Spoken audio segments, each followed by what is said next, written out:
ki, daha çox gözləntilər təbii ki, yenə Qarabağdandır. Çünki son illər Avropada ən uğurlu komandamız Qarabağdır.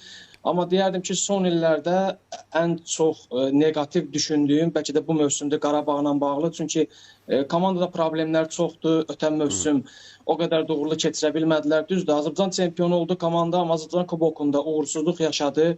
Avropa Liqasının əsas mərhələsində komanda axırıncı pilləni tutdu.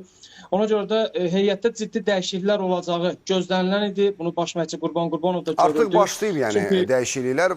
4 futbolçu göndərdilər bəli dünən. 4 futbolçu ilə. Dünən artıq bunun mesajlarını aldıq. 4 futbolçu ilə eyni vaxtda yollar ayrıldı. Biraz təəccübləndim. Nədənsə bu kütləvi ayrılıq bir qədər rezonans doğuldu. Azarkeşlərin bir narazılığı oldu ki, Qarabağ dağılırmı? Məncə yox, bir qədər soyuq başla düşünəndə gözlənilən ayrılıqlar idi. Çünki Patrik Andrade ikinci dönüşündə əvvəlki formasından çox uzaq idi. Hətta rəqabətli uduzduğu Julio Romanın gedişindən sonra belə əsas heyətdə möhkəmlənə bilmədi. Labididi getməsi, müqaviləsi bitmişdi. Marko Veşoviç zədəsindən sonra heç cür özünə bənzəmədi. Veşoviçi Qurban Qurbanov son mövsüm çox istifadə etmirdi. Bəli, o da demək olar ki, ehtiyat qüvvənin daimi sakininə çevrilmişdi. Müqaviləsi bitdiyinə görə onunla da yolların ayrılması normal idi. İsmail İbrahimin ümumiyyətlə son 2 mövsümdə forma olaraq Qarabağın məxsus futbolçudur, Zirənin üzvü kimi çıxış edirdi.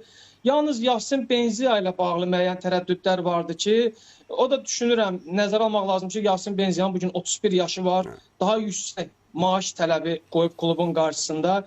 Bu bir qədər riskli idi, çünki Benzia ilə müqavilə artırılsa, o Qarabağ tərəflərini qarşılaya bilib-bilməyəcək sual altındadır və maaş balansı kifayət qədər klubda pozula bilərdi. O yöndən baxası olsaq, bu qərarın da hardasa doğru olduğunu deyə bilərik. Amma bugün Qarabağla bağlı əsas narahatlıq düşünürəm ki, yeni transferlərlə bağlı olmalıdır ki, yeni gələnlər bu boşluğu doldura biləcəkmi? Ən azından gedənlərdən daha yaxşı səviyyədə Qarabağa kömək edə biləcəklər. Bu sualdır, çünki qarşıda uzun zaman yoxdur. Gələcək futbolçular artıq yalnız toplanış və yoxlama görüşlərindən sonra artıq rəsmi bir ay vaxtı qalıb Qarabağın da, belə deyək. Bəli, Avrokuboklarda rəsmi oyunlarda artıq Qarabağa kömək etməlidirlər.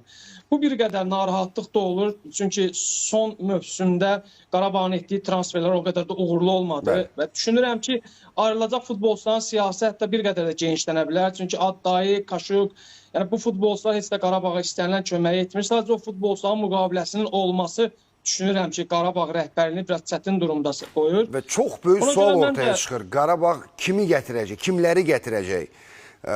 Hələ ki, heç bir məlumat yoxdur. Atılan addımlar, aparılan danışıqlarla bağlı.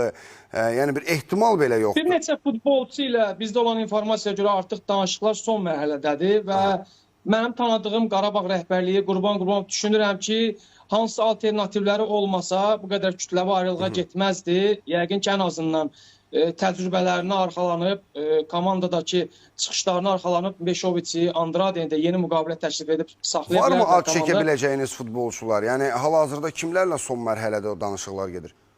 Adlar üzərindən gedə bilməyəcəm, amma ölkə daxilindən deyil, xarici bazardan komandanın xarici bazardan edəcəyi transferlər var. Siyahı genişdir və yəqin ki, yaxın günlərdə artıq biz yeni transferlərlə də bağlı Qarabağdan o rəsmi informasiyaları ala biləcəyik.